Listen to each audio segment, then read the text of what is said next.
I basically was pronounced dead on Elvis's birthday, December 8th. Did not know that I had like gnarly COVID. My body was shutting down, and I went into 4 seizures. That was tough. That was tough. I still think about it, that I didn't get to tell him, but he knew I loved him. Kind of created a sort of false impression that we're invincible somehow. You know, we've gotten away with like so much life-threatening, crazy stuff.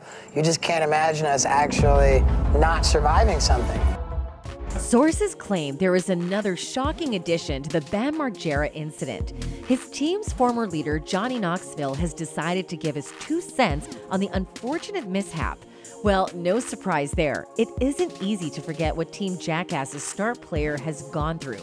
So it's not a shock that Johnny Knoxville has gone absolutely ballistic upon hearing about Margera's near-death row with COVID. He extended his support regarding this incident to show solidarity with his ex-colleague and is reported to have been mighty miserable at the news.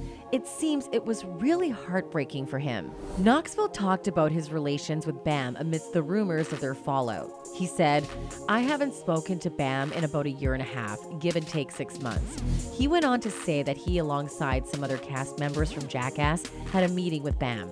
Jeff Tremaine, Steve-O, and I had a face-to-face meeting with Bam and his wife, trying to figure out how to get him help.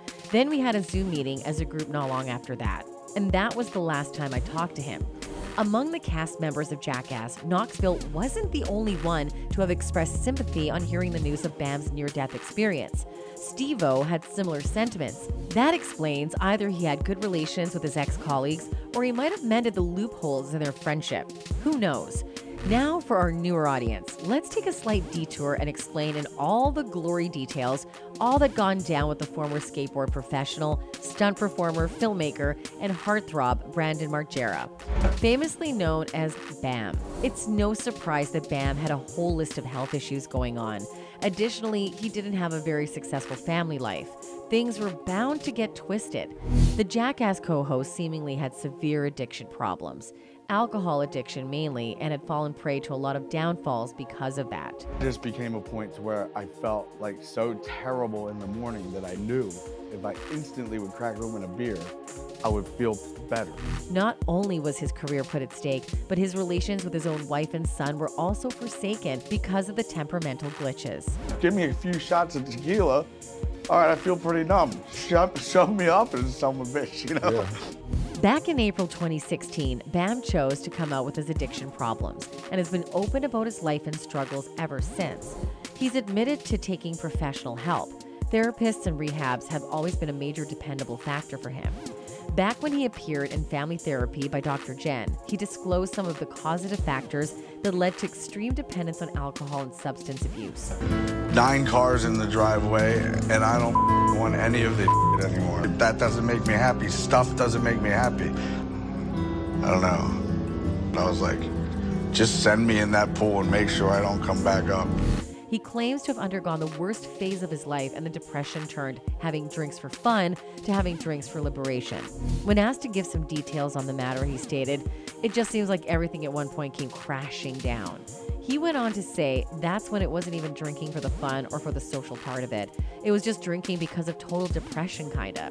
Everybody just must be like, what are you on? I'm like, I'm not on anything. You're crazy. He's reportedly opted for various rehab strategies and therapies in an attempt to come clean. In May of 2022, all Bam fans breathed a sigh of relief when the star resorted to Instagram to post about his 1-year break from addiction.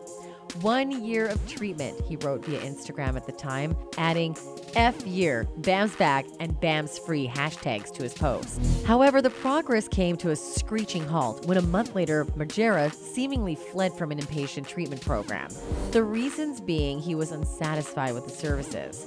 So he went off and on for a few years where he would come clean for some time and resort to his old ways soon after. It was at this point that fans, followers, and friends stopped getting their hopes high.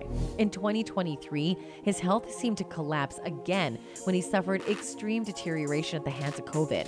"I basically was pronounced dead on Elvis's birthday, December 8th. Did not know that I had gnarly COVID. My body was shutting down and I went into 4 seizures. He further added, "I bit my tongue so hard it was nearly falling off. It got so swollen and puffy, it wouldn't fit in my mouth, and I was drinking the infected blood, which gave me pneumonia as well. I basically was pronounced dead on Elvis's birthday, December 8th. Did not know that I had like gnarly COVID. My body was shutting down, and I went into 4 seizures.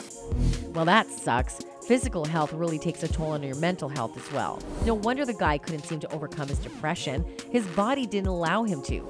Another possible reason for his disturbed mental health could be the trauma that followed after the sudden demise of his fellow co-star Ryan Dunn. I've never lost anybody that I care about. It's my best friend. Talking about the severity of his addiction, he justified it by saying, "It was just the fact of me being completely lost. Like, everything sucks, and the only thing that doesn't suck is this bottle of Johnny Walker." Nice try at trying to justify, man. Anyways, the greatest setback of his addiction problem was obviously that his family life went up in flames. He was reportedly seen bad-mouthing his wife, which to his bad luck got videotaped. Several other videos began surfacing, which proved just how bad things between Bam and his wife were. He openly referred to this issue and said, "My family is in shambles. It's worse than it's ever been." Dr. Phil, I need your help in a big, big way. My family is in shambles. Another prediction that Bam was made, "Our son is the best and I love him to death, and Nikki knows that. And if we separate, I know she's going to use him as bait." And then she did use him as bait because the following years were filled with lawsuits and custody battles. So not only did he have pending rehab visits, but also divorce and handing over the custody of their son to his wife, piled up on top of everything else. Bam can't expect to be treated as a victim entirely. His little tantrums and blow-up pushed the case into his wife's hands. This one time, his video surfaced where he was seen throwing obscenities at his wife at an outdoor setting.